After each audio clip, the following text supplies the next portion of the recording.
கல்பாக்கத்திலிருந்து helicopter மூலம் சென்னை புறப்பட்டார் பிரதமர் மோடி.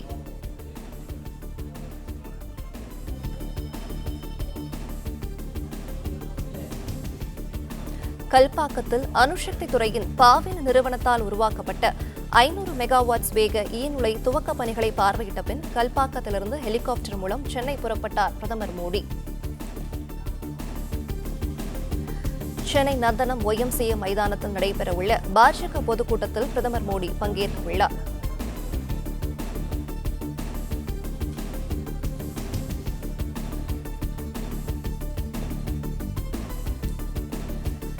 கல்பாக்கத்திலிருந்து ஹெலிகாப்டர் மூலம் சென்னை புறப்பட்டார் பிரதமர் மோடி. விவரங்களை தர இணைகிறார் நம்முடைய செய்தியாளர் ராஜகுமரன். வணக்கம். இது பற்றிய முழு தகவலை பதிவு பண்ணலாம். கல்பாக்கம் பாவினி அணுமின் நிறுவனத்தில் நடைபெற்ற நிகழ்ச்சியை முடித்துக் கொண்டு தற்போது பிரதமர் நரேந்திர மோடி ஹெலிகாப்டர் மூலமாக சென்னை புறப்பட்டிருக்கின்றார். இன்னும் 20 நிமிடங்களில் சென்னை விமான நிலையத்தை வந்தடையக்கூடிய பிரதமர் நரேந்திர மோடி அங்கிருந்து சாலை வழியிலாக ஏறக்குறைய ஒரு 5 கிலோமீட்டர் தூரத்திற்கு நந்தனம் வரை சாலையிலேயே காரில் பயணம் செய்கின்றார்.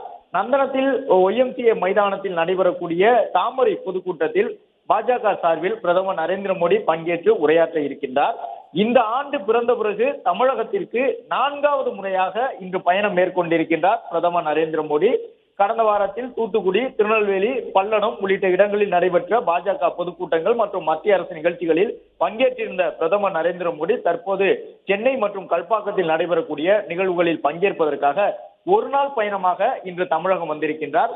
கல்பாக்கத்தில் புதிய வகை அணுமின் நிலைய செயல்பாடு என்று கூறக்கூடிய வகையில் விரைவாக அணுமின் நிலையங்களில் செயல்படுத்தப்படக்கூடிய மின்சார தயாரிப்பிற்கான 500 மெகாவாட் மின் உற்பத்திக்கான ஈநுழையை திறந்து வைத்த பிறகு தற்போது பிரதமர் நரேந்திர மோடி சென்னையை நோக்கிய பயணத்தை மேற்கொண்டிருக்கின்றார்.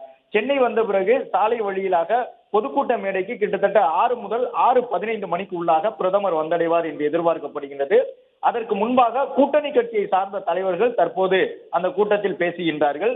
பாரதிய ஜனதா கட்சியை பொறுத்தவரை தமிழகத்தில் கிட்டத்தட்ட 5 கட்சிகள் வரை கூட்டணியை உறுதி செய்திருக்கின்றன.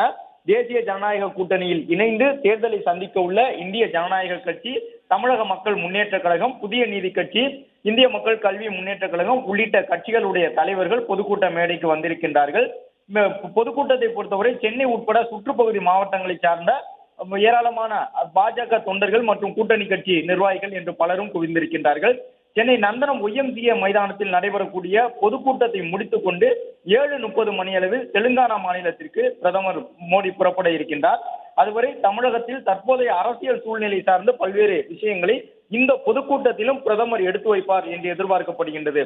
ஏற்கனவே பல்லடத்திலும் திருநெல்வேலியிலும் நடைபெற்ற கூட்டங்களில் பங்கேற்றிருந்த பிரதமர் நரேந்திர மோடி தென் மாநிலங்களை குறிப்பாக தமிழகத்தை பாஜக தொடர்ந்து உன்னிப்பாக கவனித்து வருவதாக கூறியிருந்தார்.